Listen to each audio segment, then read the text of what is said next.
Welcome to C News Bharat podcast और मैं ऋचा सिंह। आज हम जिस विषय पर चर्चा करने जा रहे हैं वो विषय बहुत ही बड़ा और महत्वपूर्ण विषय है। जब कभी हम बीमार होते हैं तो इलाज के पहले डॉक्टर हमें जांच की सलाह देते हैं और इन्हीं जांचों के आधार पर हमारा इलाज शुरू किया जाता है। तमाम तरीके की जांचें चिकित्सा क्षेत्र में की जाती हैं। आज हम बात करने जा रहे हैं MRI जांच की और हमारे साथ मौजूद हैं उत्तर प्रदेश के जाने माने रेडियोलॉजिस्ट और sigma imaging and diagnostic centre के director doctor Vivek Kumar Yadav. Doctor साहब, आपका बहुत बहुत स्वागत है सी न्यूज़ भारत पॉडकास्ट में। डॉक्टर साहब, अक्सर हम लोग जांच में MRI शब्द सुनते रहते हैं, तो ये क्या है MRI जांच? देखिए, MRI दो शब्दों से बना हुआ है। M से मैग्नेटिक, इसका फुल फॉर्म मैं पहले आपको बता दूं, मैग्नेटिक रेजोनेंस इमेजिंग। तो मैग्नेटिक से मैग्नेट का यूज़ होता है इसमें। दूसरा रेजोनेंस मतलब रेडियो फ्रीक्वेंसी वेव्स का भी इस्तेमाल किया जाता है। इमेजिंग मतलब कि इमेजेस हम बनाते हैं। तो एक तरह की तकनीकी है जो रेडियोलॉजी डिपार्टमेंट में यूज़ की जाती है, जिसके तहत हम इमेजेस बना के शरीर के विभिन्न भागों का और उनकी फिर जांच करके उसका डायग्नोसिस बनाते हैं कि क्या दिक्कत है मरीज को। जी, हर जांच की अपनी तकनीक होती है, तो MRI जांच में किस तकनीक का प्रयोग करते हैं हम? जैसा अभी आपको बताया कि मैग्नेट और रेडियो फ्रीक्वेंसी दो तरह की तकनीकें इस्तेमाल होती हैं। हमारे शरीर में हाइड्रोजन होता है। शरीर पूरा हमारा हाइड्रोजन ऑक्सीजन से बना हुआ है। तो हाइड्रोजन का जो प्रोटॉन होता है उसको जब उस पर हम वेव्स मैग्नेटिक वेव्स डालते हैं तो एक तरफ अलाइन हो जाता है, एक डायरेक्शन में चला जाता है। फिर उस पर हम रेडियो फ्रीक्वेंसी की वेव्स डाल के उसको थोड़ा डिफ्लेक्ट करते हैं और वो ये डिफ्लेक्शन और वापस से वो रीअलाइन होने में जो टाइम लेता है उस ड्यूरेशन का हम इमेज बनाते हैं। तो उससे अलग अलग टिश्यूज़ की अलग अलग इमेज फॉर्मेशन होती है, जिसको हम एनालाइज करके फिर पूरे बॉडी स्ट्रक्चर में देखते हैं कि कहाँ पे क्या दिक्कत है। कितने प्रकार की होती है MRI जांच? अब देखिए, तकनीकी तो MRI एक ही है। जांच कितने प्रकार की इस पे डिपेंड करता है कि हम किस भाग की जांच कर रहे हैं। अलग अलग बॉडी पार्ट्स। बिल्कुल, अलग अलग बॉडी पार्ट्स में, जैसे हमारा ब्रेन का हो गया अलग, फिर स्पाइन की अलग जांच हो गई MRI के लिए, फिर शोल्डर, हमारे जितने जॉइंट्स हैं सारे जॉइंट्स की अलग जांच कर सकते हैं, पेट की जांच कर सकते हैं, लिवर की कर सकते हैं, गॉल ब्लैडर की कर सकते हैं।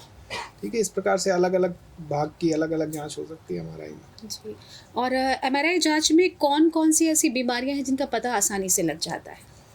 देखिए, सबसे बढ़िया जो डायग्नोसिस होती है वो ब्रेन और स्पाइन, जैसा आपको बताया। ब्रेन में कोई ट्यूमर है, कोई क्लॉट है, मतलब ब्रेन में जब अगर खून कहीं से ब्रेन के अंदर नस फटी या खून का जमाव हुआ तो वो खून कितना पुराना है ये MRI पे बहुत अच्छे से पता चल सकता है कि एक दिन पुराना खून है, 2 दिन पुराना है, हफ्ते दिन साल भर कितना पुराना है। मतलब वो कहीं ना कहीं उसके अगर कण रह गए हीम के तो वो MRI में डिटेक्ट हो जाएगा और हम उसके इमेज के कैरेक्टरिस्टिक के हिसाब से उसको डेट कर सकते हैं कितना पुराना है। जी, लगातार MRI जांच कराने से क्या कुछ शरीर को भी नुकसान पहुंचता है?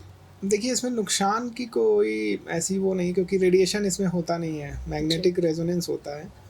तो इसमें कोई नुकसान, ऐसा कोई विकिरण का संभावना या कोई ऐसा हम चीर फाड़ नहीं कर रहे हैं जिससे नुकसान पहुँचे। जी। हाँ, एक चीज़ है कि मेटल ऑब्जेक्ट्स अगर हमारे अंदर शरीर में, जैसे पुराने ज़माने में क्या होता था कि हड्डी टूटी तो सुना होगा आपने, रॉड डाल देते थे। जी जी। ठीक है, तो पहले वो रॉड्स और जो भी इम्प्लांट पड़ते थे वो बहुत मेटलिक होते थे, मतलब वो मेटल अट्रैक्ट, हमारा जो मैग्नेट है उससे अट्रैक्ट होते थे।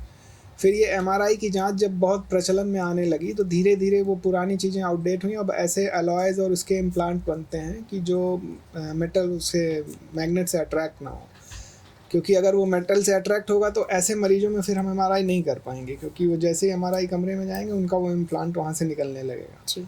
तो धीरे धीरे ऐसे मेडिकल फील्ड एडवांस की है। इसी वजह से मेटल और इस तरीके की कोई भी चीज़, जी, चाहे क्लिप ही जी, क्यों ना हो या कुछ भी हो, कपड़े पे लगा हो सकता है, बिल्कुल, कोई मेटल का, तो दूर रखा जाता है। बिल्कुल। पहले ही आपकी जब MRI जांच हो रही है तो बगल में एक कमरा होता है, आपको दिया जाता है कि आप अपनी सारी मेटल की चीज़ें उतारें और एक गाउन आपको दिया जाता है शरीर पे और कुछ नहीं पहनना है। इवन छोटे से छोटे, जैसे फीमेल्स में होते हैं कपड़ों में छोटे हुक वगैरह रहते हैं, वो भी कॉन्ट्राइंडिकेटेड है। आपको एक गाउन दिया जाएगा, आप वो गाउन पहन के बस अंदर जा सकते हैं। डॉक्टर साहब, MRI जांच में कितनी प्रतिशत बीमारी का खुलासा हो जाता है? देखिए, अब ये डिपेंड करता है कि किस बीमारी के लिए हम देख रहे हैं। जैसे हमने आपको बताया ब्रेन में ब्लीड हुई है तो उसका बहुत सटीकता से, मतलब 99% के हिसाब से आप उसको डिटेक्ट कर सकते हो कि ब्लीड हुआ है। जी। दूसरी चीज़, कभी स्पोर्ट्स इंजरी होती है, चोट लगती है, हमारे घुटनों में मान लीजिए चोट लगी, तो फ्रैक्चर नहीं हुआ लेकिन हमारा लिगामेंट टियर, आपने सुना होगा, लिगामेंट टूट गया, टेंडन टूट गया, जी। तो वो चीज़ें हमें एक्सरे में नहीं दिखेंगी, वो चीज़ें हमें सीटी में नहीं दिखेंगी। जी। उसके लिए एमआरआई बहुत बेस्ट मोडालिटी है, मतलब उसको भी आप 90-95% एक्यूरेसी के साथ आप डिटेक्ट कर सकते हो कि ये लिगामेंट टूटा है, कितना परसेंट टूटा है, जी। और फिर उस हिसाब से ऑर्थोपेडिक अपना इलाज जो है उस पर डिपेंड कर सकते हैं। करता है। जैसा कि आपने पहले अभी बताया कि मतलब इसमें किसी तरीके का कोई नुकसान नहीं, कोई साइड इफ़ेक्ट नहीं है। तो मतलब किसी भी तरीके से हमें अगर कितनी भी जाँचें एमआरआई करानी पड़े, उसका किसी भी तरह मतलब 0% है उसका साइड इफ़ेक्ट, कुछ बिल्कुल नहीं। बिल्कुल, कोई साइड इफेक्ट नहीं है। एक कॉन्ट्रास्ट का रिएक्शन का थोड़ा बहुत चांस रहता है, वो भी बहुत फीबल है, आपको थोड़ा नोजिया, वॉमिटिंग, ऐसी सिम्टम्स आ सकते हैं अगर हम कॉन्ट्रास्ट एमआरआई करा रहे हैं तो। जी। बाकी और कोई इसमें कोई हानिकारक ऐसे कोई भी साइड इफेक्ट नहीं है। जी। तो क्या आप पहले से प्रिकॉशनली पेशेंट को कुछ ऐसा मेडिसिन दे देते हैं, जैसा आपने बताया वॉमिटिंग वगैरह का? हाँ, बिल्कुल दे सकते हैं, बट ऐसे रूटीनली नहीं दिया जाता है अनटिल अनलेस उसको सही में कोई रिएक्शन हो रहा है। बाकी इमरजेंसी मेडिसिन रखी रहती हैं साइड में। जी। अगर इन केस एमआरआई होते हुए उसको वॉमिटिंग या ऐसा कुछ फीलिंग है तो तुरंत इमरजेंसी मेडिसिन उसको दी जा जी। सकती है। इसमें कोई एज लिमिट तो होती नहीं? अगर एक बच्चा जैसे पैदा हुआ है, उसका कुछ ऐसा डिसीज़ होता है या कुछ भी है, तो उसमें अगर एमआरआई कराना पड़े तो कुछ ऐसा इश्यू नहीं होता है कि नहीं हो इसमें देखिए सकता है? कोई एज का कोई ऐसा कोई लेना देना नहीं है। हाँ, ये एक लंबी जांच है और उस पूरी जांच के दौरान आपको बहुत शिथिल रहने की ज़रूरत है। आप थोड़ा भी हिलोगे तो जांच खराब हो जाएगी, इमेज खराब हो जाएगी। जी। अब बच्चे हैं तो उनको आप बोल नहीं सकते कि भाई आप रुके रहो, जी। लेकिन अगर ज़रूरत पड़ती है, बच्चों में कराना ही पड़ता है, तो फिर उनको हम जो है नींद की दवाएँ दे के उनको कुछ देर के लिए साइलेंट किया जाता है। जब तक जी। जांच हो रही है तब तक वो सोए रहें। जी। बाकी ऐसा एज का कोई कॉन्ट्राइंडिकेशन नहीं है कि भाई फला एज में ही हो सकता है, कोई जी। भी करा सकता है। अलग-अलग बॉडी पार्ट, अलग-अलग ऑर्गन का अलग-अलग टाइमिंग भी होगा कि इसमें इतना टाइमिंग लगता है, इसमें इतना बिल्कुल, टाइमिंग बिल्कुल, लगता है? बिल्कुल, अलग-अलग टाइम्स होते हैं। ब्रेन में मान लीजिए आपको 15 से 20 मिनट, 25 मिनट लग रहे हैं, नई मशीनों में तो और कम हो गया है टाइम। जी। पहले ज़्यादा लगता था, तो घुटने की आप जाँच कराएँगे उसमें ज़्यादा लगेगा। एमआरसीपी आप करा रहे हैं लिवर और बाइल देखने के लिए, जी। तो उसमें थोड़ा ज़्यादा ड्यूरेशन लगता है। जी। कई बार ऐसी बातें सामने आती है, एमआरआई जाँच को लेके लोग डरे होते हैं, तरह-तरह की भ्रांतियाँ होती हैं कि मतलब ये करा लिया तो इससे प्रॉब्लम हो जाएगी। तो इस पे क्या कहना चाहेंगे आप? नहीं देखिए, इसमें डरने की कोई बात नहीं है। पहली बात तो इसमें कोई भी रेडिएशन नहीं है जिससे हमको खतरा हो। दूसरी चीज़, हम कहीं से भी कोई चीर-फाड़ शरीर में नहीं कर रहे हैं जिससे डरने का कोई वो हो। तो जी। बिल्कुल ये सब मिथक है। कोई भी अगर आपके डॉक्टर ने लिखा है कि एमआरआई जाँच करानी है तो आप बेधड़क होके कराइए, उसमें कोई हानि नहीं है। जी। सीटी स्कैन और एमआरआई में दोनों में क्या बड़े अंतर हैं जो सामने आते हैं? देखिए, बड़े अंतर तो पहला तो हमारी जेब पे ये पड़ता है क्योंकि जी। सीटी थोड़ी सस्ती होती है। जी। मतलब सीटी भी बहुत सस्ती जाँच नहीं है। एमआरआई लेकिन उससे बहुत ज़्यादा महँगी होती है। और दूसरी चीज़, हड्डियों रिलेटेड, जैसे हमारे हड्डी में फ्रैक्चर है या हड्डी का कोई भी ट्यूमर है, कुछ है, तो वो सीटी पे डिटेक्ट होना थोड़ा ज़्यादा अच्छा है एमआरआई की अपेक्षा में। और हमारे जो सॉफ्ट टिश्यू, जैसे आपको बताया, टेंडन, लिगामेंट हो गए, ब्रेन हो गया, स्पाइन हो गया, उनके जो ट्यूमर हैं या उनकी कोई और परेशानियाँ हैं, इन्फेक्शंस हैं, टीबी कभी-कभी स्पाइन में हो जाती है। तो ये सब चीज़ें एमआरआई पे बहुत अच्छे से डिटेक्ट हो जाएँगी, जो हम सीटी पे उतना अच्छे से नहीं, कॉन्फिडेंटली नहीं डिटेक्ट कर सकते हैं। और दूसरी चीज़, रेडिएशन तो आपको बता ही दिया कि जी। रेडिएशन का खतरा इसमें नहीं है। जी। इसके अलावा जैसे पेशेंट को पहले से कोई बीमारी है, तो कुछ ऐसे केसेस भी सामने आते हैं कि आपको लगता है कि नहीं, इस पेशेंट को अभी ये समस्या है, तो अभी जैसे बीपी बढ़ जाना, शुगर लेवल बढ़ा होना और मतलब किसी भी तरीके की और ऐसी कुछ ऐसी डिसीज़ हैं जो उस वक़्त पेशेंट की ऑन कंडीशन आपको लगता है कि हाँ, ये अभी एमआरआई इनका नहीं कर सकते हैं, नहीं ऐसा देखिए, कुछ? जैसे इसमें कुछ ऐसा नहीं है कि हमें हाँ, बिल्कुल पेशेंट थोड़ा शांत और वो माहौल उसको देने की ज़रूरत है, क्योंकि अगर वो हिलेगा या बीपी, हाइपरटेंशन कुछ भी होगा, तो जी। थोड़ा बहुत इमेजेस में दिक्कत आ सकती है। तो इसलिए पहले तो उसको काम करने की कोशिश करते हैं कि भाई शांति से रहे, मरीज़ बहुत ज़्यादा हिले नहीं, डिस्टर्ब ना हो। मतलब आजकल खाँसी भी नहीं आनी चाहिए। हाँ, बिल्कुल, खाँसेंगे आप तो वहाँ पे फिर हमें दोबारा वो प्रोसीजर शुरू करना पड़ेगा। जी।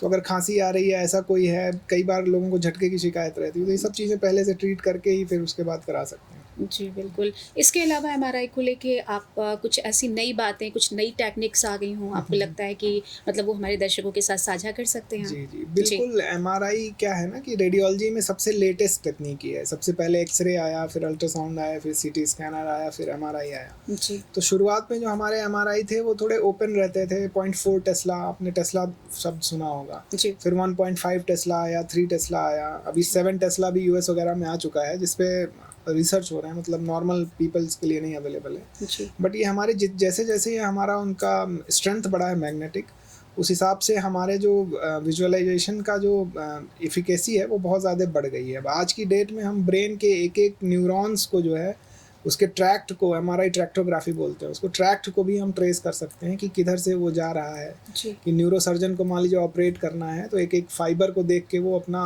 पाथ डिसाइड कर सकते हैं कि कहाँ से हम हैं। तो इस तरह यहाँ तक एडवांस हो चुका है अभी आज की डेट में। अच्छा, इसमें कुछ ऐसा तो है नहीं कि जैसे प्रेगनेंसी है तो एमआरआई नहीं करा सकते, ऐसा नहीं कुछ? बिल्कुल, जैसे बताया आपको रेडिएशन इसमें नहीं होता नहीं है। तो होता है। जैसे अल्ट्रासाउंड भी रेडिएशन सेफ है, अल्ट्रासाउंड भी प्रेग्नेंट वुमेन कितना भी चाहें उतना करा सकती हैं, तो जी। एमआरआई भी उसी हिसाब से करा सकती हैं, ऐसा कोई कॉन्ट्राइंडिकेशन नहीं है। अच्छा, अल्ट्रासाउंड और एमआरआई इसमें कितना आता है डिफरेंस? जी, डिफरेंस तो बहुत आता है, क्योंकि अल्ट्रासाउंड में हम मतलब इमेज क्वालिटी जो होती है बेसिकली वो बहुत ज़्यादा वेरी करती है। जैसे हमने बताया आपको एक इंटेस्टाइन की एक लेयर आप एमआरआई में विजुलाइज कर सकते हो, अल्ट्रासाउंड में उतना बेटर नहीं हो पाता है। फिर आप जैसे घुटने के लिए हमने बताया लिगामेंट और ये सब चीज़ें वो आप देख सकते हो, आजकल नई अल्ट्रासाउंड मशीनें आ गई उस पर भी आप देख सकते हो, बट उतनी स्पेसिफिसिटी उतनी क्लैरिटी के साथ पॉसिबल नहीं हो पाता है। बिल्कुल। और जैसे लोगों में भ्रांतियां हैं कि मतलब सिटी स्कैन नहीं कराना चाहिए, इसके कुछ दुष्प्रभाव पड़ते हैं, तो ऐसा कुछ नहीं होता है? नहीं, एमआरआई में देखिए कोई दुष्प्रभाव नहीं है, सीटी स्कैन में रेडिएशन का खतरा थोड़ा रहता है, जी। एमआरआई में ऐसा कोई मतलब किसी भी तरीके का जीरो बिल्कुल रहता है। जीरो। थोड़ा बहुत बस वही वॉमिटिंग का जैसे हाँ, आपने वो बताया अगर कि कॉन्ट्रास्ट आप करा रहे हैं तो ऐसे नॉर्मली बहुत कम केसेस में ही कॉन्ट्रास्ट एडवाइस किया जाता है। मान लीजिए कोई ट्यूमर है, पहले से पता चला अल्ट्रासाउंड में या सीटी में आया, तो उस समय हम कॉन्ट्रास्ट देते हैं। ऐसे बाकी तो 80-90% केसेस में हमें कॉन्ट्रास्ट की ज़रूरत एमआरआई में नहीं पड़ती है, क्योंकि हमारे टिश्यू ही इतने ज़्यादा डिफरेंट वेरिएशंस में दिख जाते हैं कि अलग से कुछ उसको कॉन्ट्रास्ट देने की ज़रूरत नहीं पड़ती। जी। डॉक्टर साहब का बहुत बहुत धन्यवाद हमारे दर्शकों के साथ धन्यवाद। जानकारी साझा करने के लिए। तो हमें आज यहाँ मिली एमआरआई जांच के बारे में महत्वपूर्ण जानकारी। तो जुड़े रहिए सी न्यूज़ भारत पॉडकास्ट के साथ, क्योंकि हम लेकर आए आपके लिए बिल्कुल अलग और एकदम ज़बरदस्त सटीक जानकारी, वो भी अलग अंदाज के साथ। नमस्कार।